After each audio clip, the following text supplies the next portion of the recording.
charged with the alleged theft. Actor Simon Baker has avoided a conviction for drink driving on the New South Wales North Coast. And in sport, Taylor Duray has signed a 1-year contract extension with the Western Bulldogs to play on again in 2025. Thank you very much. Jordan Tunbridge back with the full news at 5. We'll take a break. Your reviews on the debate. Have you ever had something stolen from your car? What was it? Did you get it back? Your advice, your tips and tricks for travel to India. I want to collect those. And something that's bubbling away in politics at a more local level. The candidate for the seat of Chisholm in the federal election next year. There's been a change, difficult change over the weekend. I will speak to the formally endorsed candidate for that seat shortly. Don't move. Because getting older doesn't mean you have to move out of your home. Hammond Care at Home provides aged care that works from a team you know in a place you belong. Your place. Call 1-800-826-166 or just search Hammond Care. 24 minutes to 5. Cammy, good afternoon to you. You there, Cammy? Hello, Cammy. Nope. All right. We'll move on from Cammy. David, good afternoon to you. Oh, good afternoon. What did you want to say? Oh, did you watch the debate? I did. Yeah. Who won? I think technically Trump may well have won. Ooh. Because at least he had substance. Harris was all rhetoric, no substance. I'm going to do this, I'm going to do that, I'm going to do... Never answered a real question, and it was all motherhood stuff. Yeah, you're not the first. You're not the first person to say that to me today. You are the first person to say you think Trump won it, though. Well, technically, at least you know where Trump stands. You don't know where she stands. She just came out with a pack of motherhood statements, and she was not pressed. They let it go, and like a previous caller said, when she was confronted with, have you ever met Vladimir Putin, just let it go through the keeper. I thought that was probably the most critical question that she should have answered. So Bruce Walpy said before he thinks it'll lead to a surge in support for her because in his mind, she came out well in front. You disagree entirely? Oh, Walpy's an old lefty. You wouldn't expect him to say anything else, would you? All right, David, thank you. All rhetoric, no substance. Whether that rhetoric is enough to draw people in or not remains to be seen. I think Bruce did say Trump won't have lost a single vote in it. Whether she has done enough now to lure people in with the rhetoric. I'm always sceptical about rhetoric and motherhood statements and things because I definitely want substance when I'm I'm always asking for details in interviews I do at media conferences we attend because the detail is what actually matters. The detail is when you know things are actually happening. It's there in front of you. I mean, this stuff with the social media, the media release from the state government on the things we were doing around social media that we were suddenly planning some age limit ourselves here in Victoria. There was no detail. There was no substance to it. It was, we're planning to look at doing this at some stage ourselves maybe. It's not very substantive. Thank you for the call. Vic. Hello, Vic. Good afternoon, Heidi. Well, I've had something stolen off my car. Oh, yeah. Not from my car. Windscreen wipers? Number plates. Oh. And what happened, Heidi, I didn't realise, because you don't check your number plates every time you hop in your car, No. right? Yeah. So I'm driving down Pascoe Vale Road, Glenroy. I get pulled up by the cops. They put me to the side. They almost were going to handcuff me without saying a word. I thought, what have I done wrong here? Until a point where I started to get a little bit, not aggressive, but assertive with their behaviour. Yeah. And it then came to the officer said, do you recognise, where's this car been the last couple of days? I said, it's work and whatever. Yeah. And then the penny dropped. I looked at my number plates and I realised they'd been stolen and obviously used for criminal activity. And were they returned at all or you don't want them back? Well, no, for the pleasure of them being stolen, I had to go to Vic Road to get new number plates and it cost me $128. Just wonderful. All right, Vic, thank you. I'm asking if you've had something stolen from your car or, let's go with stolen off your car. Drew Ginn, the Olympic rower, had 4 Olympic gold medals taken from his car in Docklands last week, along with a bunch of other stuff like a wetsuit and a GoPro and some Sony headphones. What have you had pinched from the car and did you ever get it back? 133 693. Rhonda, good afternoon to you. Oh, good afternoon. How are you? Very well, thank you. Very well. You watched the debate? I did watch the debate. Who do you give the win to? Kamala, easily. Yeah? Trump started out all right, but then he unravelled, started shouting at the moderation. But the worst part of it all was that he was so disrespectful. She used her name. She called him Donald Trump. He kept calling her she the whole time. And the only time when he called her by name, he called her Senator Harris instead of Vice President Harris. Mm. And she had to remind him that he wasn't debating Joe Biden, that he was debating her and that she was his opponent. So, he was incoherent at times and kept rattling on about his campaigns and his rallies. Mm. And she baited him and he fell for it, hook, line and sinker. Did he bait her successfully back as well at all, do you reckon, by calling her the wrong name or by just referring to her as she? Was she bristling away at that?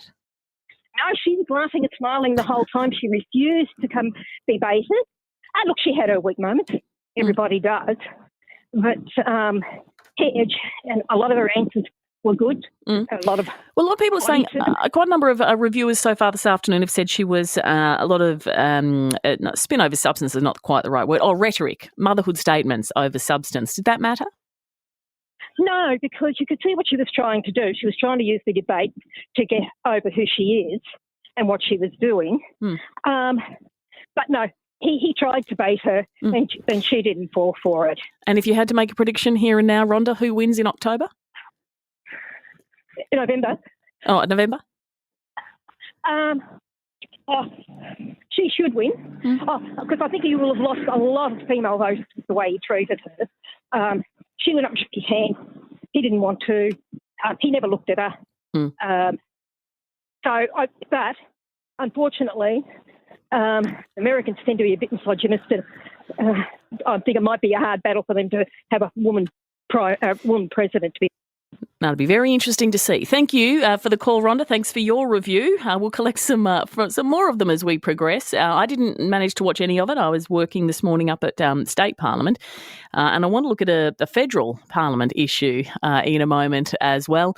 But do let me know how you think the debate went. Who you think won? Some very mixed reviews coming through, though most, I think, on balance, are giving it to Harris. Don't move.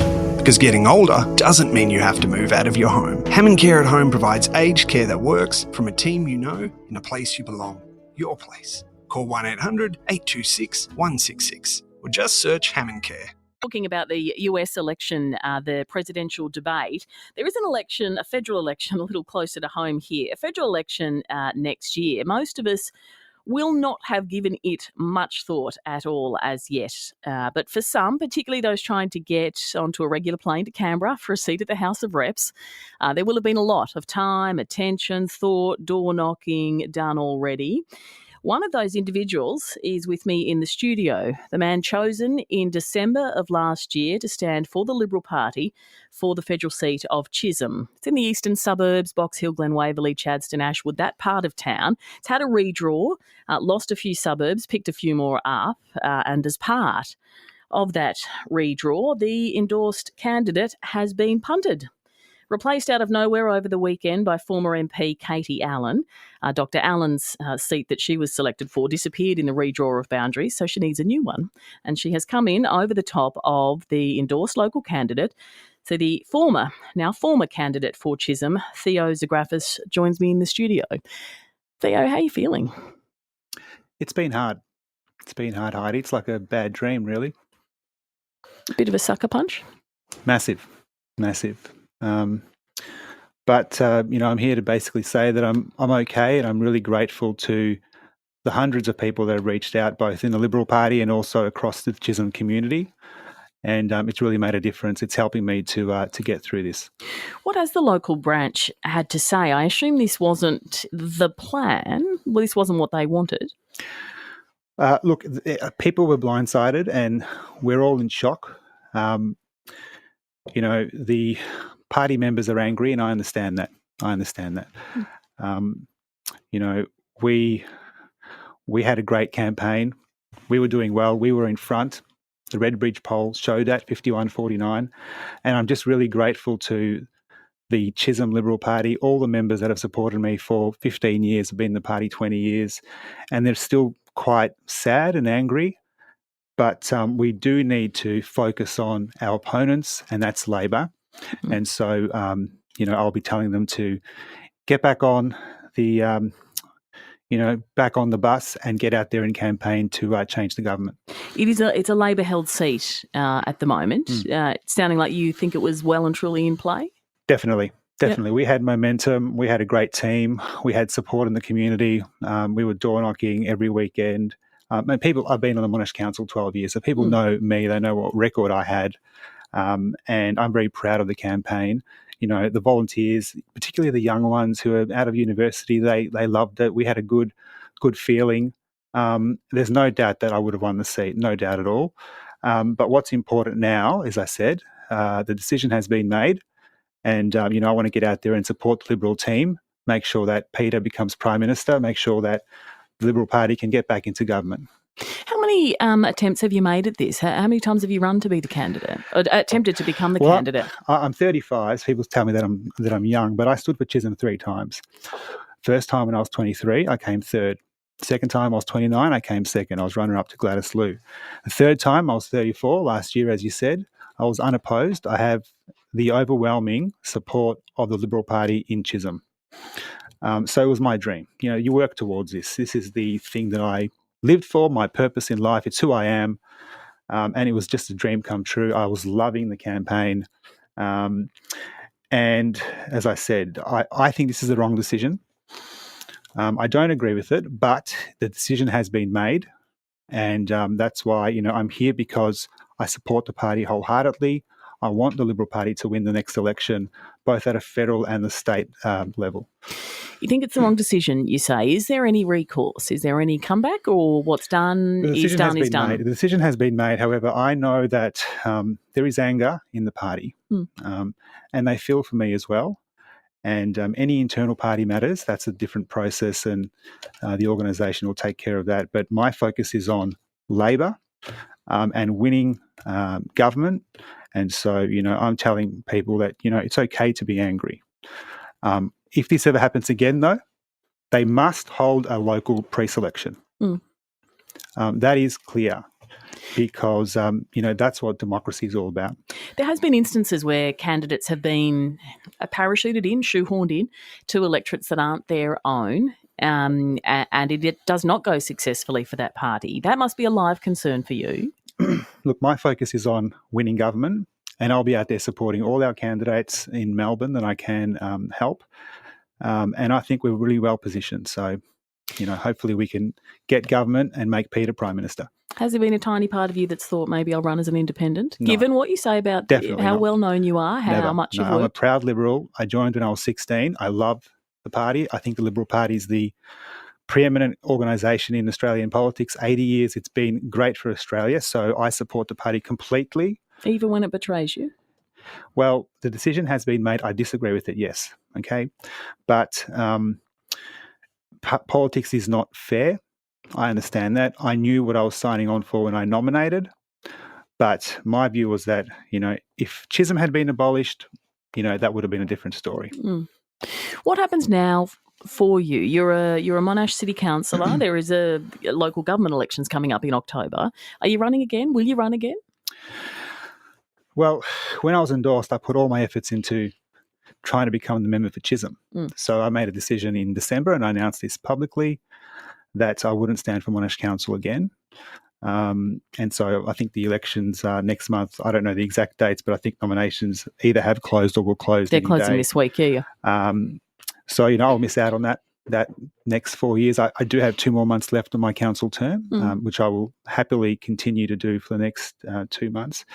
But I also love being a councillor, and I've lost that now. That's, an experience that I'll never get back. So what do you do?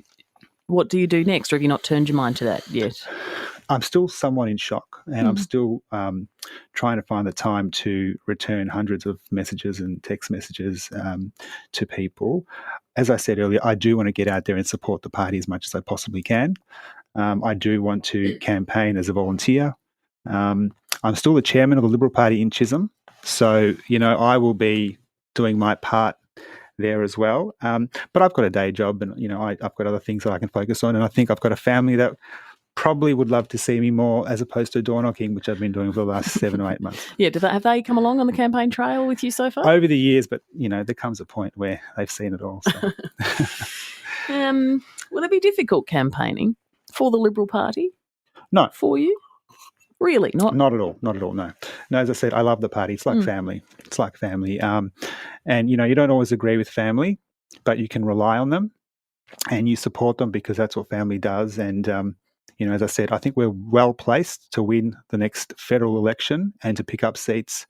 And I think it's an exciting time. And we must win government because this government has done a lot of damage in Australia, and I don't think they've got the solutions. We're just about out of time, but I just wanted to ask you, why do you want to come in and talk about this today? Just to tell people that I'm okay, because I think people were really, when something like this happens, people were genuinely concerned. And it's hard. I don't wish it on anyone. But I'm okay, and we'll get there, and, I'll be back at some point. I'm sure you will. Theo Zagrafis, thank you for coming in. Thanks, Heidi. Back in a moment. Don't move. Because getting older doesn't mean you have to move out of your home. Hammond Care at Home provides aged care that works from a team